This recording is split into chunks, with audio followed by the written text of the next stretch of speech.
Dès leur plus jeune âge, les enfants expérimentent les relations sociales. Le harcèlement est une dérive de cette expérimentation et peut se produire partout. Comme on prépare son enfant à une nouvelle école, il est essentiel de ne pas attendre d'être pris dans une situation de harcèlement pour en parler. Mais en tant que parent, qu'est-ce que je peux faire pour sensibiliser mon enfant? Et à partir de quel âge je peux lui en parler? Quels mots je dois utiliser? Et comment le rendre attentif à ses besoins et à ceux des autres? C'est quoi les moments propices pour en parler? Moi, le week-end, quand j'accompagne ma fille au sport ou quand on prépare ses affaires pour l'école, on en discute pour savoir ce qu'elle en pense. Oui, ou je me sers d'une pub qui passe à la télé. Avec ma fille, je lui demande comment ça s'est passé la séance de prévention avec sa classe. Ça me donne des prétextes pour en parler.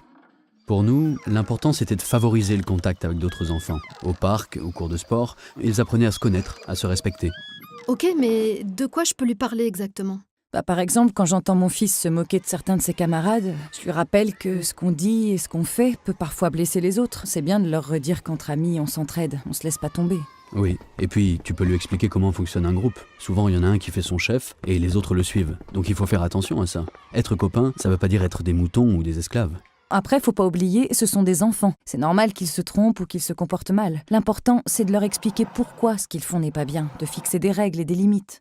Alors, à propos du harcèlement, qu'est-ce qu'il faut qu'ils retiennent? Qu'il pourrait y être confronté un jour, mais qu'il ne doit pas accepter ce genre de comportement, en se disant que c'est normal, ou que ce n'est pas grave, et que ça va passer. Oui, et pour ça, ils doivent bien comprendre que s'ils ont un problème, ils peuvent en parler à leurs amis et surtout à des adultes. Ils ne doivent surtout pas rester seuls.